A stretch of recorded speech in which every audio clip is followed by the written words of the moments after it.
여러분, 오늘 성경 본문의 얘기는 예수님의 동생들에 관한 이야기입니다. 여러분은 예수님의 동생들에 관한 이야기를 들어본 적이 있습니까?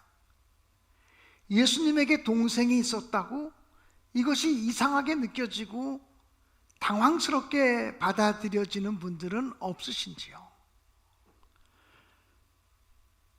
천주교에서는 예수님의 어머니인 마리아가 영원한 동정녀라고 생각을 합니다. 그래서 예수 그리스도를 낳고 난 이후에 그 누구도 낳지 않았다, 영원한 동정녀다라고 이야기합니다. 그러나 성경에 보면 분명히 예수님에게는 예수님의 동생들이 있었습니다. 그리고 오늘 성경 본문에 보면 예수님의 동생들이 예수님과 대화를 나누는 이야기가 기록이 되어져 있습니다. 여러분, 예수님의 동생들이 바라본 예수 그리스도의 모습은 어떠했을까요? 물론 어렸을 때에는 나사렛 마을에서 함께 장난치며 자랐을 수도 있겠습니다. 그러나 예수께서 30살이 되셔서 공생애의 삶을 시작하시면서부터 형제들이라도 예수님을 가까이 만나는 것이 그렇게 쉽지는 않았을 것입니다. 예수님께서 공생의 초창기에 자기 가족들과 함께 가나의 혼인잔치에 가신 일이 있습니다.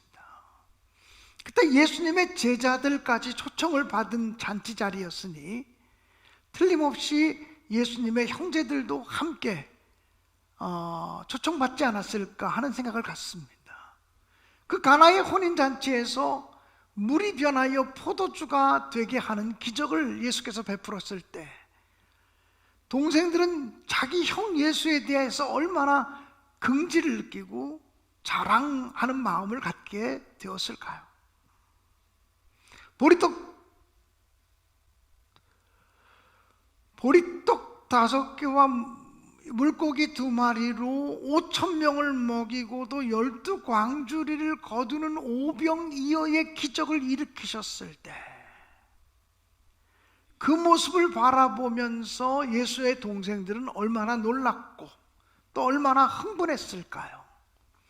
예수께서 바다 위를 걸어오셨다는 이야기를 들을 때 예수의 동생들의 마음속에는 우리의 형제이지만, 우리의 형이지만 이분은 우리와 똑같은 분이 아니고 이분은 하나님의 아들이시고 이분은 구원자이시고 이분은 메시아시고 우리 이스라엘 백성들을 구원할 구세주라고 생각하지 않았을까요? 요한복음 6장에 보면 예수께서 오병이어의 기적을 베푸시는 장면이 기록되어지고 있습니다. 벳세다 광야에서 있었던 일이죠. 그리고 요한복음 6장에 보면 예수께서 갈릴리 바다를 걸어오신 이야기도 기록이 되어져 있습니다. 그래서 많은 사람들이 예수님께로 몰려들었습니다. 많은 사람들이 예수님을 보기 위해서 모여오게 되었다는 것입니다. 그런데 요한복음 6장에서 예수님은 그들에게 정말로 중요한 것은 육신의 떡이 아니라 생명의 떡이라고 말씀하시면서 생명의 떡이 바로 당신 자신임을 밝히셨습니다. 생명의 떡을 먹는 사람들은 영원히 줄이지 아니하리라고 말씀하셨습니다. 그 이야기를 듣고서 많은 사람들이 예수의 말은 너무 어렵도다, 이 사람의 말은 너무 어려워서 이해할 수가 없다, 이렇게 얘기하면서 예수를 떠나가 버렸습니다. 심지어는 요한복음 6장에 보면 예수의 제자들도 예수를 떠났다고 말씀하고 있습니다. 그래서 예수님은 12명의 제자들에게 묻기를 너희들도 가려느냐 이렇게 물으셨고, 베드로는 영생의 말씀이 여기 계시오매 우리가 누구에게로 가오리이까 이렇게 대답했습니다. 그게 요한복음 6장에 나오는 이야기입니다. 그러니까 요한복음 6장의 이야기는 예수의 기적, 오병이어의 기적, 바다 위를 걸어가시는 기적을 보면서 많은 사람들이 몰려들었지만 예수의 설교 말씀이 너무나 어려워서 그 말씀을 들을 수가 없다 그러면서 또 사람들이 다 흩어져가는 그런 장면들이 기록되어지고 있습니다. 이 광경을 예수님의 형제들이 지켜보았습니다. 요한복음 7장에 보면 오늘 본문의 말씀입니다. 초막절이 이제 이르게 되었을 때에 예수의 형제들이 예수에게 이렇게 말합니다. 이번 초막절에는 이곳을 떠나셔서 예루살렘으로 올라가십시오. 이곳을 떠나셔서 갈릴리를 떠나셔서 유대로 올라가십시오. 그리고 그곳에서 많은 사람들 앞에 자신을 나타내십시오. 자신을 드러내십시오. 이렇게 말합니다.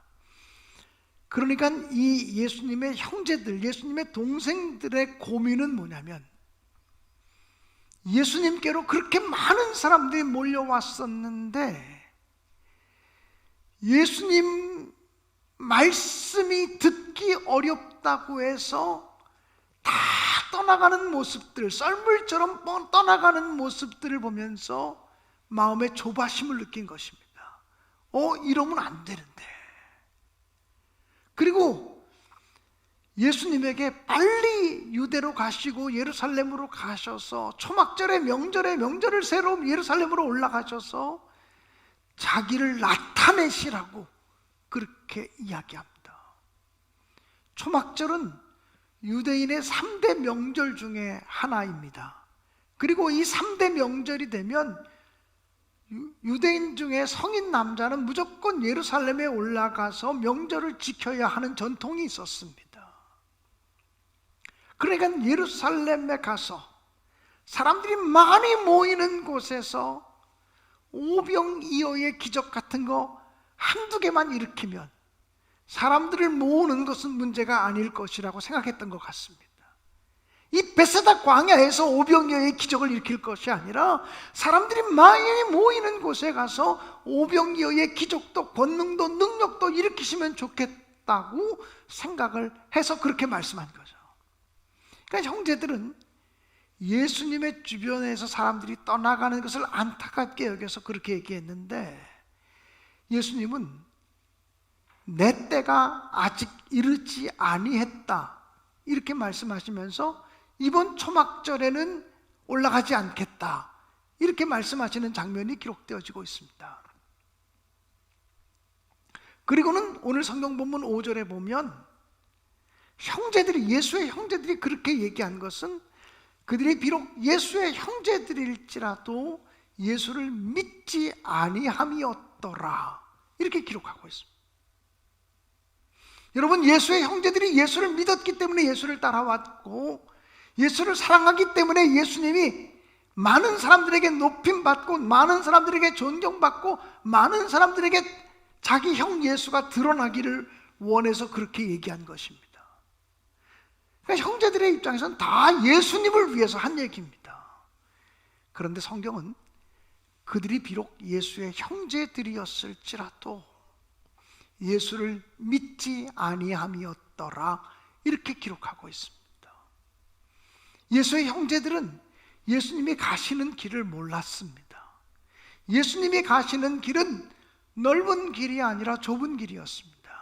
예수님이 가시려고 하는 길은 영광과 명예를 얻는 길이 아니라 예수님이 가시려는 길은 십자가를 지는 길이었습니다. 예수님이 가시려는 길은 많은 사람 앞에 자기를 드러내는 길이 아니라 하나의 미랄이 되어 썩어지는 길이었습니다. 그런데 이 형제들은 그것이 안타까웠습니다. 사실 이런 마음을 가지고 있는 사람은 예수의 형제들뿐만이 아니었습니다. 예수님의 12명의 제자들까지도 예수님이 십자가에 못 박히던 마지막 순간까지 예수님의 십자가의 길을 이해하지 못했습니다. 심지어는 베드로조차도 십자가를 지시겠다는 주님을 가로막으면서 그리하지 마시옵소서, 그리하지 말아달라고 그렇게 강력하게 요청을 하기도 했습니다. 예수님의 동생들이 원하는 대로 했다면 예수님은 십자가 지실 일이 없으십니다. 예수님은 온 인류의 죄를 짊어지고 돌아가실 일도 없으십니다. 만약에 예수의 형제들이 하고자 하는 대로 예수께서 하셨다면 오늘 우리는 예수와 아무런 상관이 없는 사람이 되고 말았을 것입니다. 그러나 예수님이 가시려고 하는 길은 그 당시의 사람들만을 구원하는 정치적인 메시아가 아니었습니다.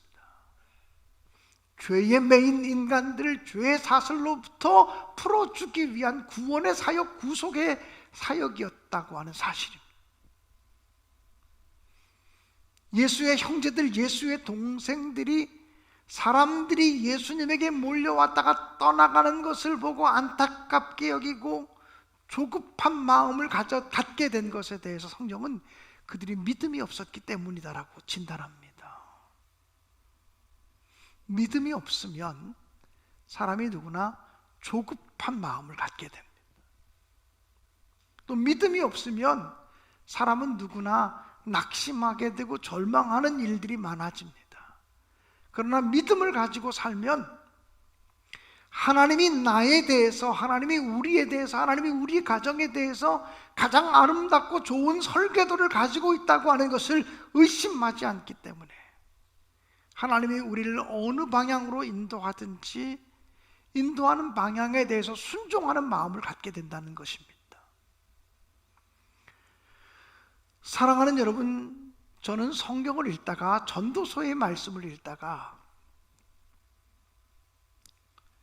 전도서 3장에 보면 여러 가지 때에 관해서 기록하고 있는데 울 때도 있으며 웃을 때도 있고 슬퍼할 때도 있으며 춤출 때도 있느니라고 하는 말씀을 읽으면서 왜 우리 하나님께서는 우리에게 울 때를 허락하시는 걸까?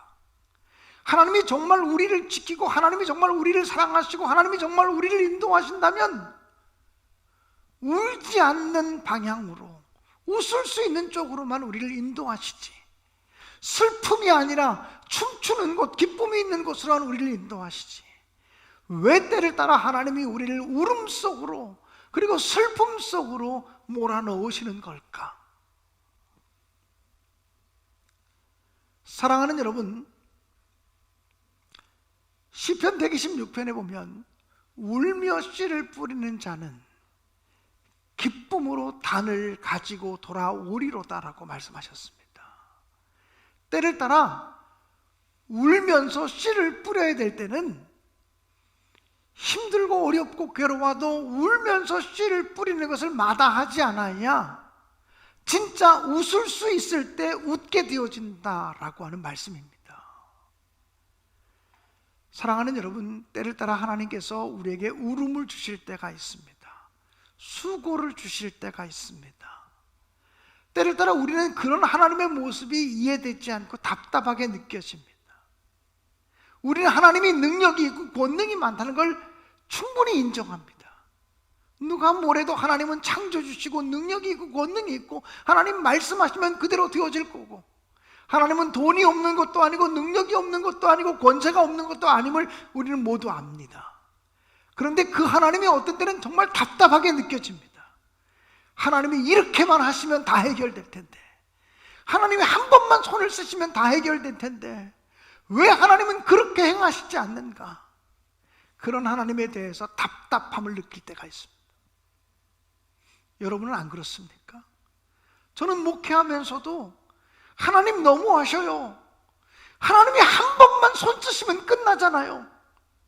왜 우리를 이 고통 가운데 머물게 하시는 거예요? 왜 우리를 이 아픔 가운데 머물게 하는 거예요? 우리를 왜 이 슬픔과 눈물 가운데 머물게 하는 것입니까? 라고 묻고 싶을 때가 한두 번이 아니에요.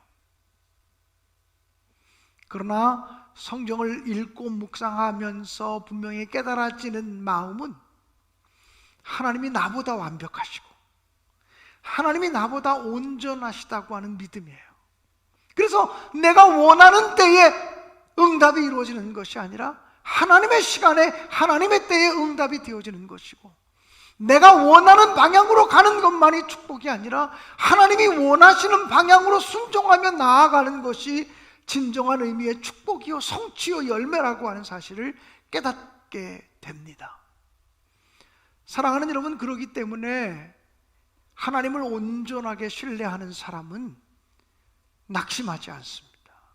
하나님을 온전하게 신뢰하는 사람은 좌절하지 않습니다. 하나님을 온전하게 신뢰하는 사람은 조바심을 내지 않습니다. 우리가 조바심을 내고 있다는 것 자체가 하나님께 온전한 믿음의 행동을 드리지 못하고 있는 것입니다. 여러분, 모세라고 하는 사람을 생각해 보십시오. 모세는 나이 40이 되어서 자기 동족 이스라엘 백성들이 애굽 사람들에 의해서 고통당하는 모습을 보고 분노를 느꼈습니다. 그 자기 이스라엘 백성을 구원할 목적으로 돌을 들어 애굽 사람을 쳐 죽였습니다. 그런데 그 결과가 어떻게 되었습니까? 결국 모세는 도망자가 되어서 미디안 광야로 나가서 40년 동안 기다리는 훈련의 시간을 보내게 되었습니다. 하나님의 때, 하나님의 시간을 묻지 아니하고 자기의 열심, 자기의 열정만 가지고 일했을 때 오히려 하나님이 인내하도록 40년을 훈련시키셨다라고 하는 사실입니다. 하나님은 믿음의 조상 아브라함에게 아들을 주시겠다고 분명히 약속하셨습니다. 그 아들을 통해서 후손들이 하늘의 별처럼 땅에 모래와 같이 많게 되어질 것이라고 말씀하셨습니다. 그런데 아브라함은 점점 자기 나이는 많아지고 자기 아내 사레가 아이를 생산할 수 없을 만큼 늙어가는 것을 보면서 자기 아내 사라의 몸종인 하갈을 통해서 이스마엘을 얻습니다. 하나님이 안 주시면 내 방법으로 하면 돼. 하나님이 허락하지 않으면 내 방법으로 하면 되지. 이것이 아브라함과 그 아내 사라의 마음이고 행동이었을 것입니다. 우리는 대부분 그렇게 살아갑니다. 하나님이 역사하실 때를 기다리다가는 속 터져 죽는다. 하나님이 역사하실 때를 기다리지 말고 내가 움직이고 내가 행동해서 내 운명을 내가 스스로 개척해야 된다. 여러분, 그랬기 때문에 아브라함은 이스마엘이라고 하는 아들을 얻고 그 가정에 불행이 찾아옵니다. 그리고 이스마엘 족속을 통해서 온 인류 역사 속에 불행이 찾아오게 되는 것입니다. 사랑하는 여러분, 그래서 조급함으로 하나님의 때를 기다리지 못하고 행동하는 것, 그것이 바로 우리에게는 축복이 아니라 오히려 저주가 되어질 수 있다라고 하는 사실입니다. 여러분, 기독교 역사를 보면 모니카라고 하는 여인이 있습니다. 이 모니카라고 하는 여인은 자신의 방탕한 아들 어거스틴을 위해서 늘 눈물로 기도하는 어머니였습니다. 방탕한 자기 아들이 하나님의 뜻 안으로, 하나님의 말씀 안으로 돌아오기를 눈물로 기도했습니다.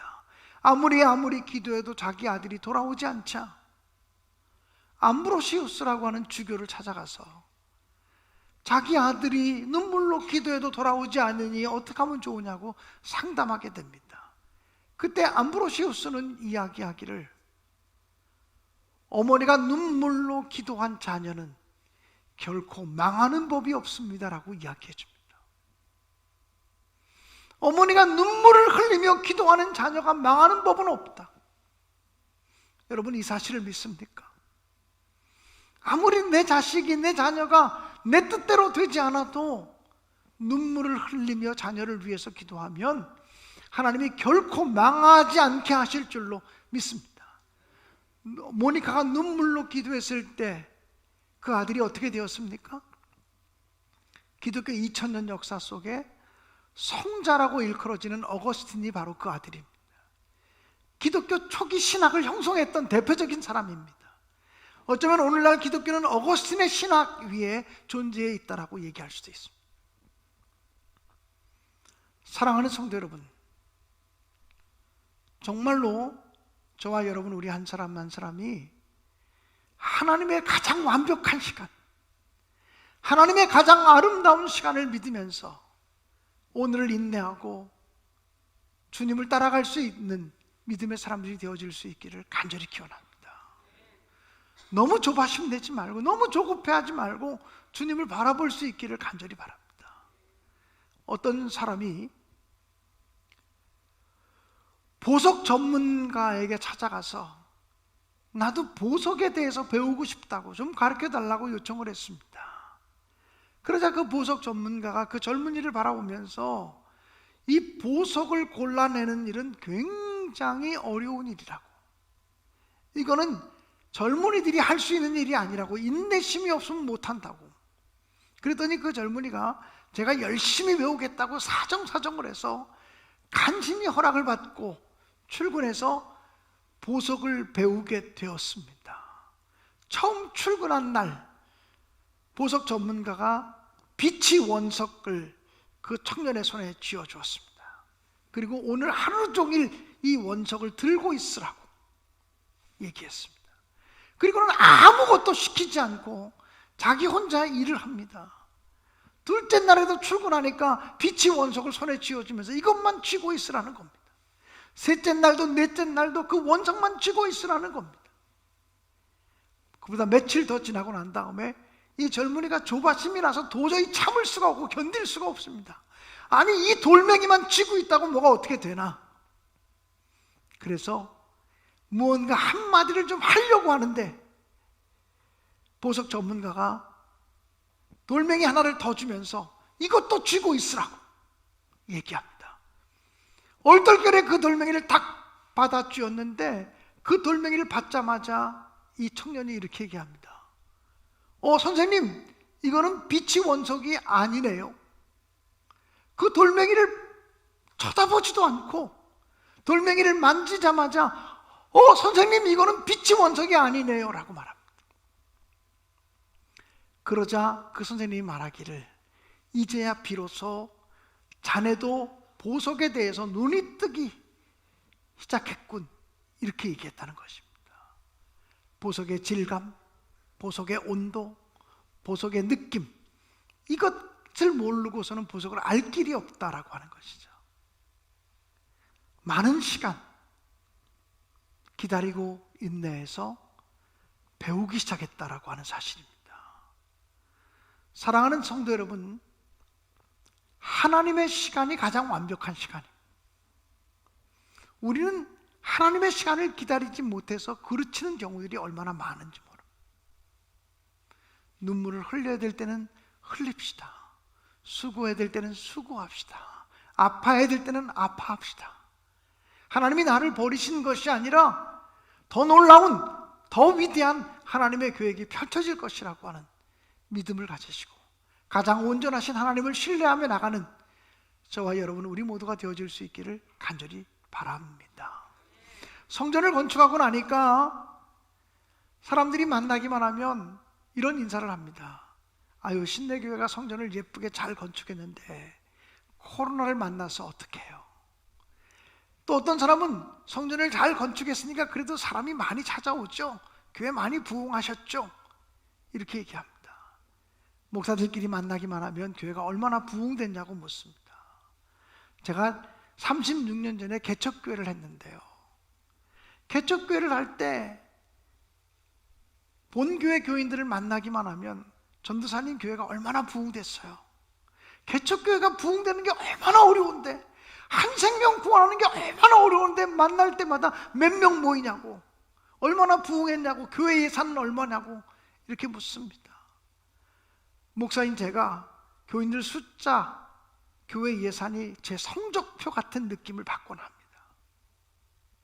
제가 지금까지 성적 때문에 얼마나 많이 스트레스를 받아온 사람인데요, 초등학교 때부터 몇 등이야, 점수 몇 점이야, 평균 점수가 어떻게 나왔어, 대학교 들어갔어도 학점이 어떻게 나왔어, 늘 점수 가지고 스트레스 받았는데 목회를 하면서도 교인 숫자 몇 명이냐, 교회 예산이 얼마냐, 이런 거 가지고 성적을 매기는 것 같아서 얼마나 스트레스를 받는지 몰라요.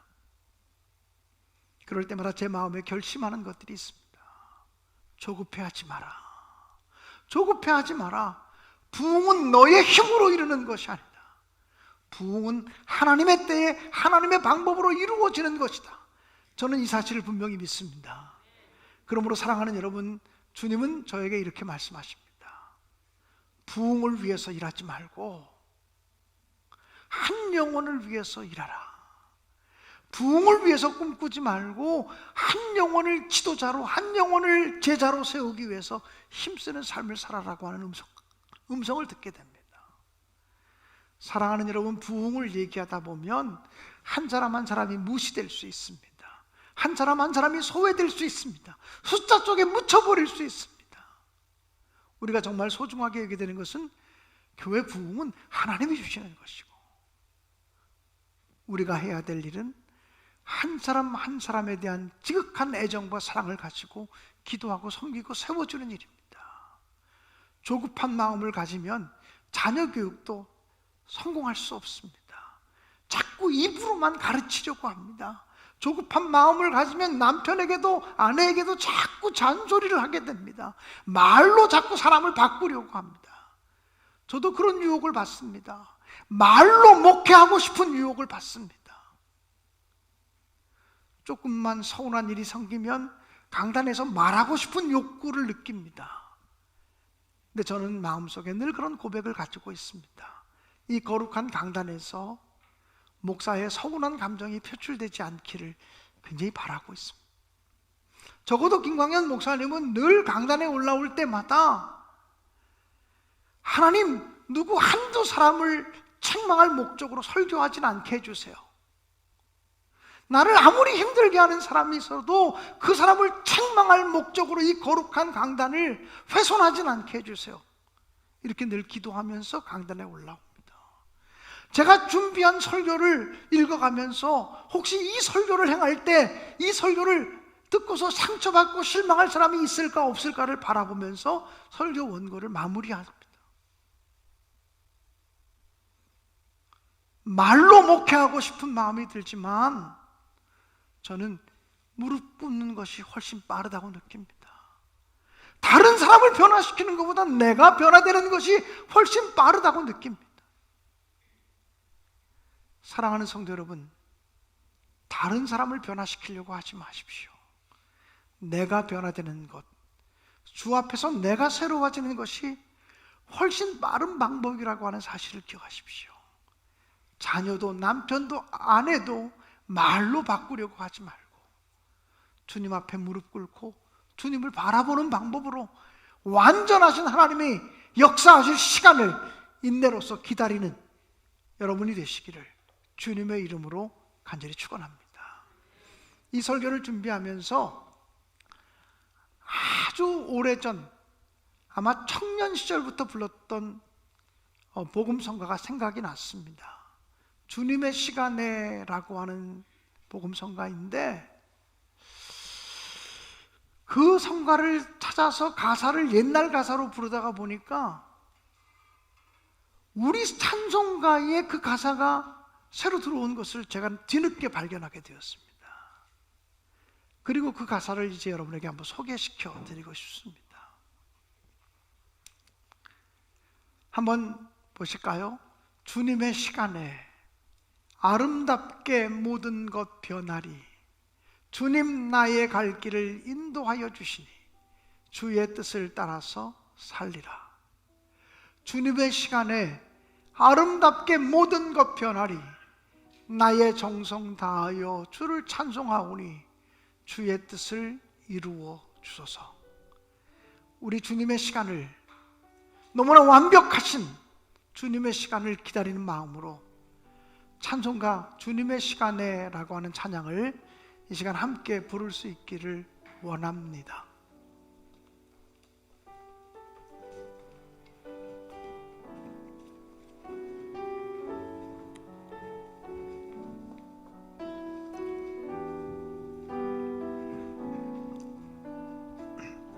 주님의 시간에, 주님의 시간에 아름답게 모든 것 변하리. 나의 갈 길을 인도하여 주시니 주의 뜻을 따라서 살리라. 주님의 시간에 주님의 시간에 아름답게 모든 것 아름답게 모든 것 변하리. 나의 정성 다하여 주를 찬송하오니 주의 뜻을 이루어. 다 함께 일어나서 찬양하겠습니다. 1절입니다. 주님의 시간에 아름답게 모든 것 변하리. 주님 나의 갈 길을 인도하여 주시니 주의 뜻을 따라서 살리라. 주님의 시간에 주님의 시간에 아름답게 모든 것 변하리. 나의 정성 다하여 주를 찬송하오니 주의